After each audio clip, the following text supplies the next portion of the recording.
Deep within the heart of the Amazon lies a world untouched by time, a place of beauty, danger, and secrets humanity was never meant to uncover.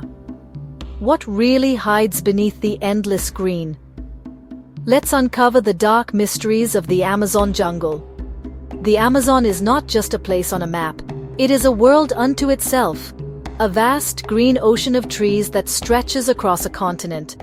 We call it a jungle, but that word is too small. It is a labyrinth, a maze of life and death that breathes with a rhythm all its own. From the sky, it looks like a soft, unbroken carpet. But beneath that canopy, a different reality exists. It is a place of staggering beauty and profound danger. For centuries, it has called to explorers, scientists, and adventurers. They are drawn by the promise of discovery, of lost cities and untold riches. But the jungle does not give up its secrets easily. It guards them with a fierce and ancient power. Many have entered this green world with hope in their hearts. They carried maps and compasses, believing they could conquer the wilderness. They thought they could tame it, bend it to their will. But the Amazon is not a place to be tamed. It is a force of nature that humbles even the proudest of men. The deeper you go, the more it closes in around you. The familiar world fades away, replaced by a symphony of strange sounds and the constant, damp heat. The sun struggles to pierce the thick leaves above, casting the forest floor in a perpetual twilight. Every shadow seems to hold a secret, and every rustle in the undergrowth could be a threat. The history of the Amazon is written in whispers and shadows. It is a story of courage and folly, of discovery and destruction. It is a tale of civilizations that rose and fell long before outsiders ever set foot there. These stories are not found in books, but in the earth itself. They are hidden in pottery shards, buried under centuries of leaf litter, and in the faint outlines of ancient roads now reclaimed by vines. The jungle is a living museum, but it is also a graveyard. It holds the bones of countless explorers who went in search of a dream and found only their end. Their stories serve as a warning to all who follow. This essay is a journey into that heart of darkness. It is an exploration of the secrets the Amazon has held for so long. We will walk in the footsteps of those who dared to enter, to understand the dangers they faced. We will uncover the stories of lost civilizations and the tragic impact of outsiders on the native peoples who have called this place home for millennia. The jungle's story is one of survival against incredible odds. It is a story of exploitation and resilience.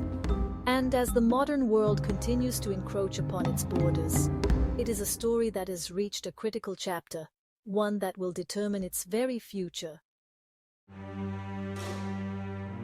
The first and most constant enemy in the Amazon is the jungle itself. It is a relentless opponent. The heat is a physical weight, a suffocating blanket that never lifts. It presses down on you from the moment the sun rises, drenching you in sweat and draining your strength. The humidity is so thick you can almost drink the air. It clings to your skin, your clothes, and your equipment. Nothing ever truly dries. Leather rots, metal rusts, wounds refuse to heal, festering quickly in the damp, bacteria-rich environment. This oppressive climate is the first test of any who enter, a trial of endurance that wears down the body and the mind. Then there are the creatures that call this immense forest home. The Amazon is a world teeming with life, much of it hostile to human intrusion. The rivers are home to the piranha, whose reputation for ferocity is well earned. Caimans, relatives of the alligator, lurk like silent logs near the water's edge, waiting for a moment of carelessness. On land, the dangers are just as varied. The jaguar, a powerful and elusive predator, moves through the undergrowth like a ghost. It is the king of this domain, a master of stealth and ambush. You might never see it, but you can feel its presence, a primal fear that keeps you looking over your shoulder. But the greatest threats are often the smallest. The jungle floor and canopy are alive with insects and arachnids that can deliver misery or death. Bullet ants, whose sting is said to feel like being shot, march in formidable columns across the forest floor. Venomous spiders build their webs in the shadows, and scorpions hide under logs and leaves. Mosquitoes are a constant plague, their high-pitched whine a prelude to itchy bites that can transmit deadly diseases. They are tiny vampires that can drain your will to live, one maddening buzz at a time. The jungle is a place where you must watch every step, every handhold, every single moment. Even the plants can be your enemy. Many trees are covered in sharp thorns that can tear through clothing and skin. Other plants are poisonous to the touch, causing painful rashes and blisters. The innocent-looking vine you might grab for support could be a snake in disguise. The beautiful flower you admire could release a toxin that makes you sick. In the Amazon, nature has developed an arsenal of defenses. It is a world where every living thing is locked in a constant struggle for survival. For an outsider, unprepared and unwary, this intricate web of life can quickly become a death trap. The jungle does not only hide dangers, it hides entire worlds. For centuries, legends have spoken of great cities lost beneath the canopy. These were tales of El Dorado, a city of gold, which drew countless conquistadors to their doom. But other, more grounded stories persisted. They were whispers among native tribes and tantalizing clues in the fragmented accounts of early explorers. One man became obsessed with these stories, the British explorer Percy Fawcett. He was a surveyor, a soldier, and a mystic. He believed that a great, ancient civilization, which he named Z, was hidden deep within the uncharted jungles of Brazil. Fawcett was not a fool. He was a meticulous and experienced explorer. He had spent years mapping the borders of South America for the Royal Geographical Society. During his travels, he saw evidence that convinced him he was on the right track. He found sophisticated pottery shards in areas thought to be uninhabited. He heard stories from local tribes about stone cities and strange lights in the jungle. He believed that the Amazon was not the primitive wasteland that most Europeans imagined. Instead, he saw it as the cradle of a complex society, one that had vanished but left behind traces of its greatness. In 1925, he set out to find it. With his son Jack and Jack's friend, Raleigh Rimmel, Fawcett plunged into the Mato Grosso region of Brazil. He was determined to prove his theory. They carried minimal gear, believing that living off the land was the only way to survive a long expedition. Their last known communication was a letter sent back with a runner on May 29, 1925. In it, Fawcett was optimistic, certain he was close to his goal. After that, there was only silence. The three men vanished without a trace. They were swallowed by the green immensity of the jungle, their fate becoming one of the greatest mysteries of the 20th century. For decades, countless search parties tried to find out what happened to Fawcett. Some found conflicting clues, a compass here, a story from a tribe there. Some rescuers even lost their own lives in the search. The jungle held its secret tightly. Only recently, with modern technology like satellite imagery and archaeological discoveries, has Fawcett's theory started to seem less like a madman's dream. Evidence of large ancient settlements with roads, canals, and agricultural earthworks has been found, suggesting that large populations did once thrive in the Amazon.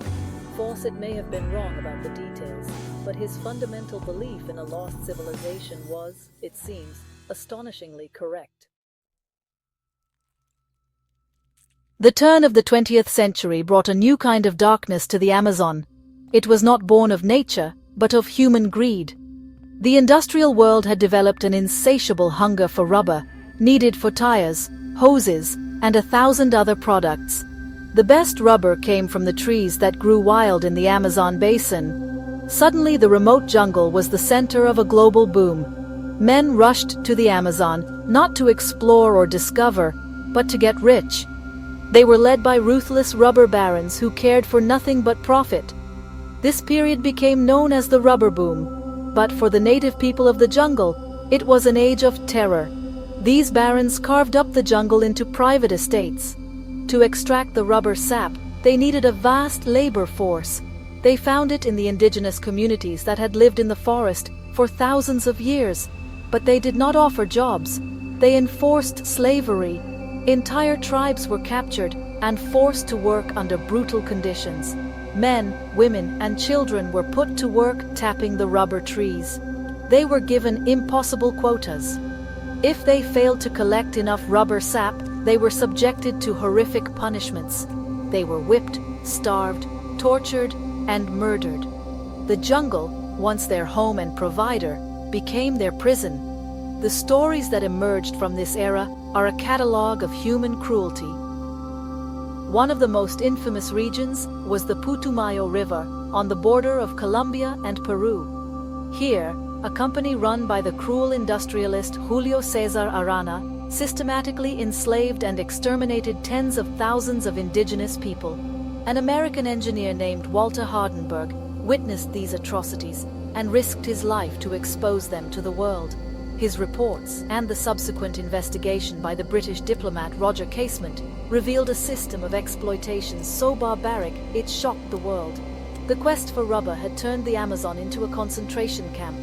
The rubber boom eventually collapsed when rubber seeds were smuggled out of Brazil and used to create plantations in Asia.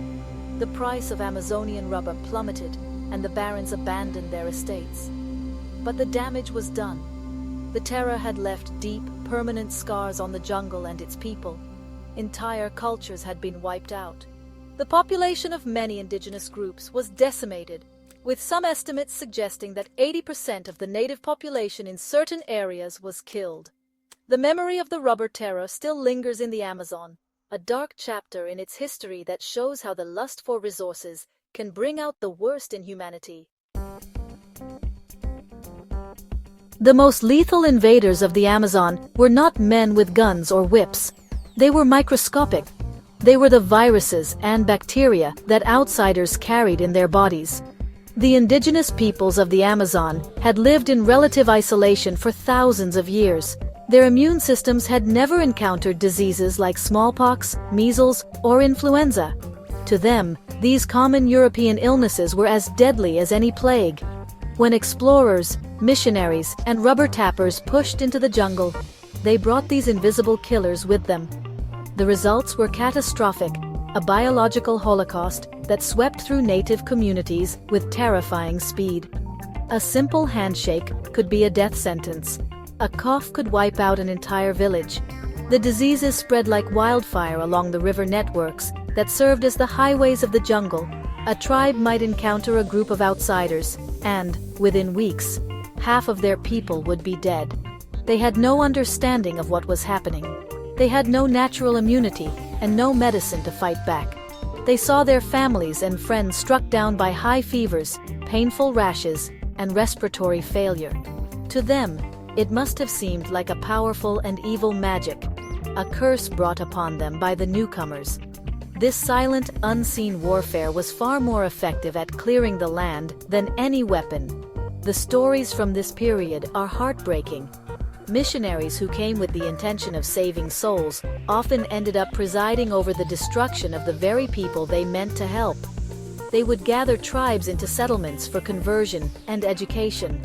But these crowded conditions were perfect breeding grounds for disease.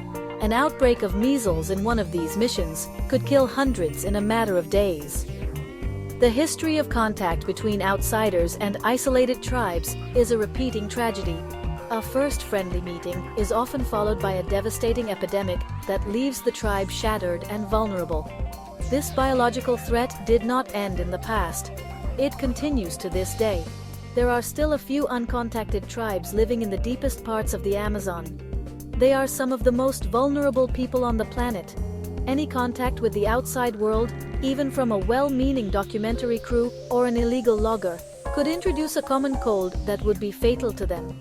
Protecting these tribes means protecting their isolation. It means creating vast buffer zones to keep outsiders away.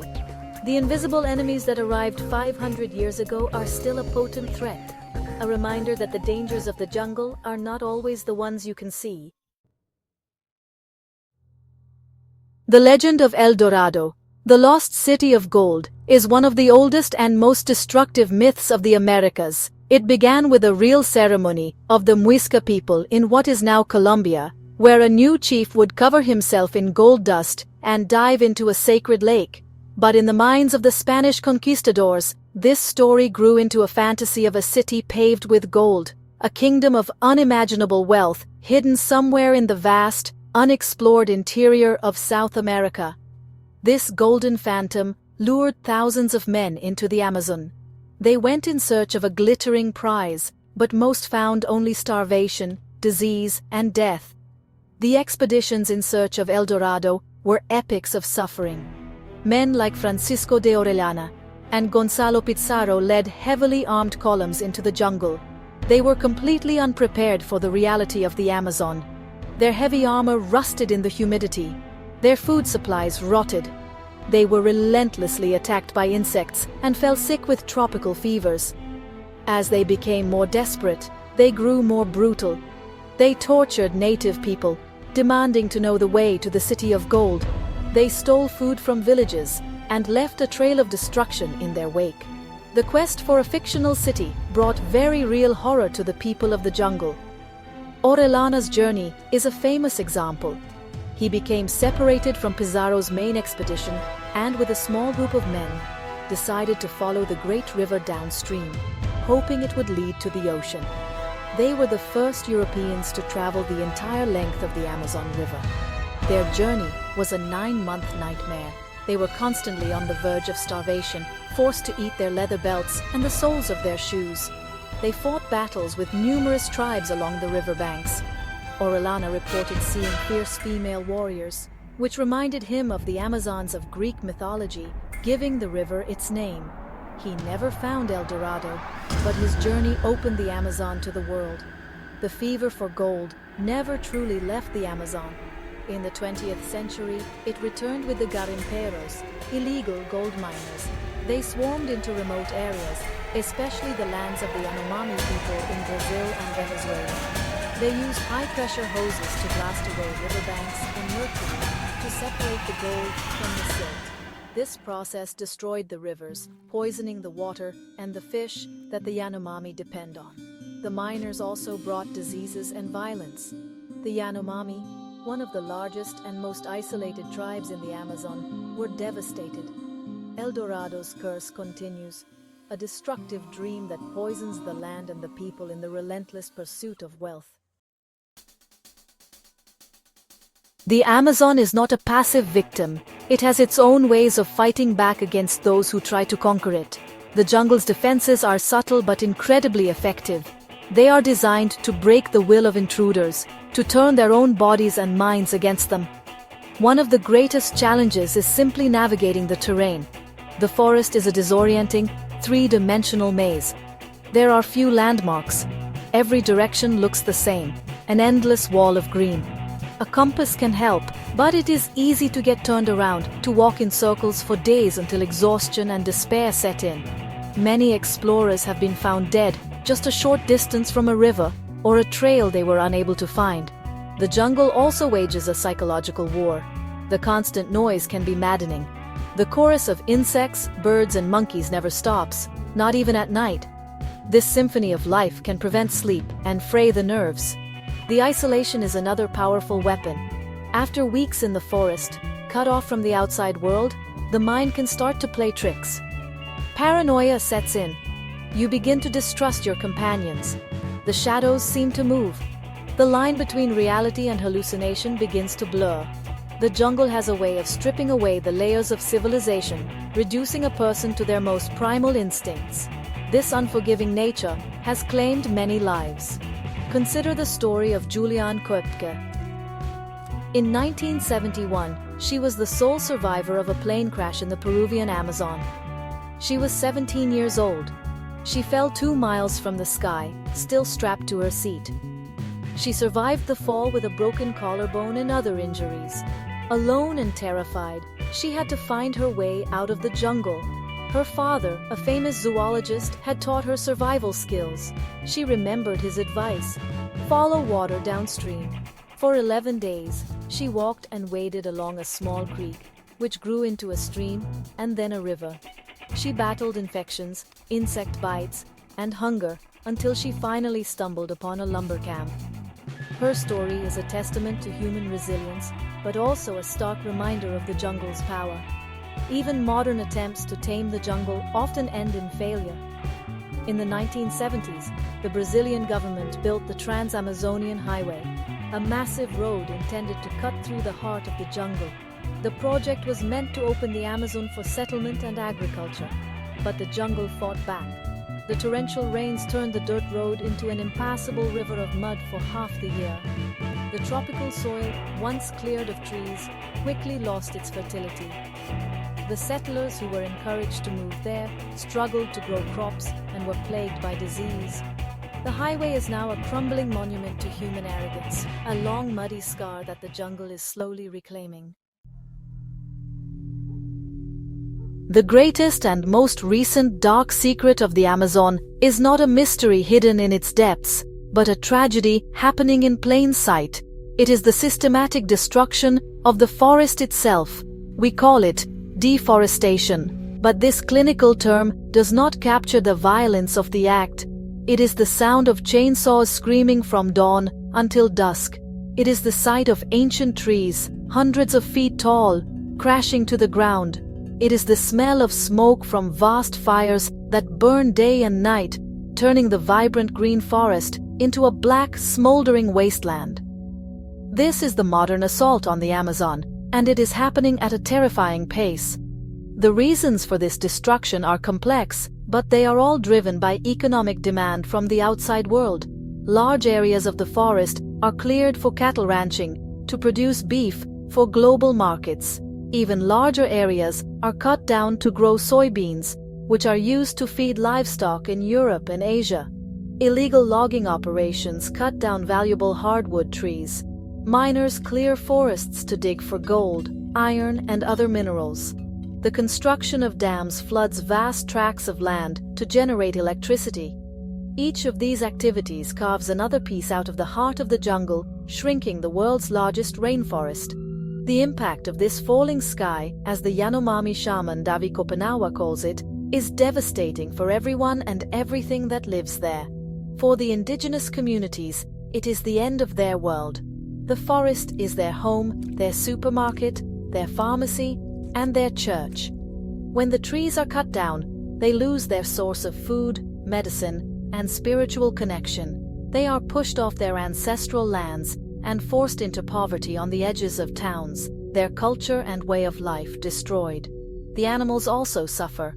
Deforestation destroys their habitats, pushing species like the jaguar, the giant otter, and the harpy eagle closer to extinction. The consequences of deforestation extend far beyond the Amazon's borders. The Amazon rainforest is often called the lungs of the planet. It plays a crucial role in regulating the Earth's climate.